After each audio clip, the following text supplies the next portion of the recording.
the most broken people.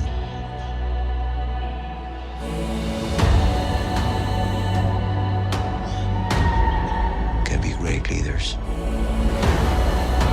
Well, hello guys, thank you so much for your time. I'm going to ask you in English, en español, ¿vale? So ladies first. Welcome to Mexico. I hope you had a great time yesterday. Yes. And well, I want to start asking you, I really like the line that Namor says that goes, the how is never as important as the why. So why do you think this movie is going to contribute in the way children, especially children, perceive grief and self-confidence? Great question. Fantastic question. With art and the different mediums in which we get to express art, we also get to set the tone for what could be an example. And yeah, a lot of young people are gonna watch this film, and you know, I don't know about your background, but I know definitely sometimes for mine, you know, emotion is sometimes seen as weakness, or seen or processing of your emotion is sometimes it's like you need to wrap it up. I can only imagine a positive impact that a story like this has on a younger generation, because, you know, when you're younger, you're still learning about what is possible. And here you have a story that is so imaginative. I mean, it's fun. There's blue people, for crying out loud. But still, at the heart of it, you're seeing different faces, you're seeing different cultures, you're seeing different people dealing with grief in different ways. It's a way to befriend emotions that otherwise maybe, you know, that we don't like to talk about. I think this has a profound impact on a number of levels, on emotional, on cultural, historical. I think what's beautiful about this film and the ways in which young people can get a great example is the importance of working through your emotions, working through grief, working through difficult things. His people did not call him general or king. They called him Kukulkan, the feather serpent god. Cambio español. Algo que Wakanda, como este universo en donde Namor reina, tienen en común es el hecho de que están escondidos del mundo exterior. Pero creo que tanto Wakanda como Talocan representan es justo los lugares que en la vida real la gente se resiste a descubrir y a respetar. ¿Estás de acuerdo? Pueden ser hasta joyas ocultas aquí en México. Pues más que ocultos, creo que son los lugares que no nos atrevemos a mirar. Sí. Y son los lugares que no, como bien dices, no respetamos porque no los entendemos. Hay un proceso muy claro de querer homogeneizar todo, que todo sea igual, que todo comparta los mismos valores. Y entonces ahí es donde la diferencia y donde la diversidad se pierde, ¿no? Entonces, entender que hay otras maneras, que no hay una manera correcta o incorrecta, simplemente hay maneras distintas de vivir la vida y de ejercer nuestro derecho a la felicidad y de expresar quiénes somos, porque al final del día la cultura no es otra cosa que la respuesta a una y solamente una interrogante, y es la más grande de todas: ¿qué hay después de que morimos? Esa es la más grande de las interrogantes, y la cultura es una respuesta. Y si no una respuesta, por lo menos un intento a aferrarnos a la vida, ¿no? Entonces, cuando respetamos estas culturas que aquí se tienen que esconder para resistir y para prevalecer, cuando las podamos entender y dejar, y entender que también nosotros necesitamos conectar con otras cosas, creo que el mundo va a ser mejor, ¿no?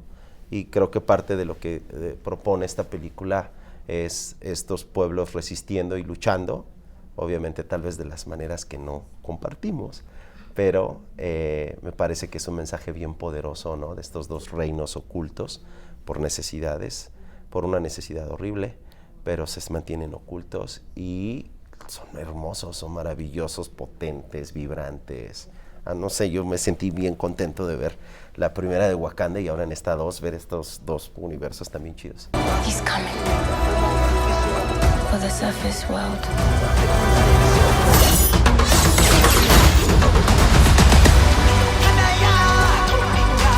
There's a scene where Okoye says to Shuri, brilliant people are not always accepted by the older or the privileged. Do you think this movie is a statement about creating a brilliant superhero movie about overcoming tragedy?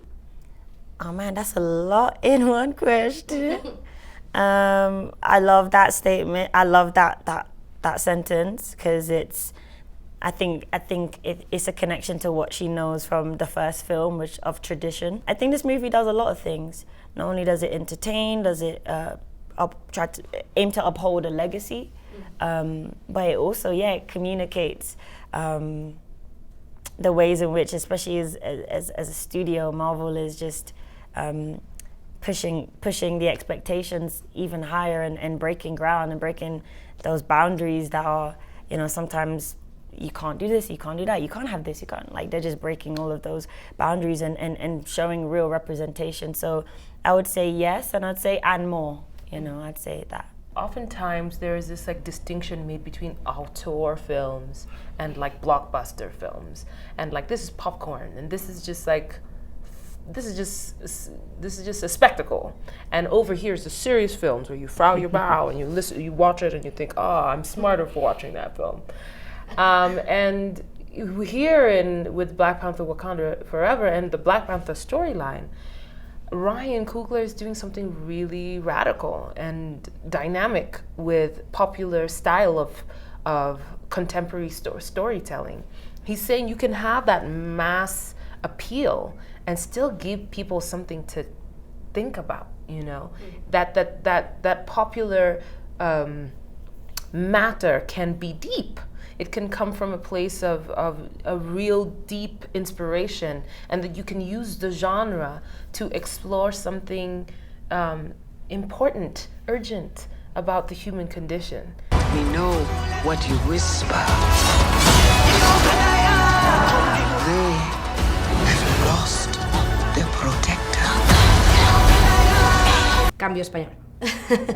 Creo que el centro de esta historia es la conexión con las emociones, la conexión con el duelo, la conexión con la pérdida, la conexión con la superación de la pérdida.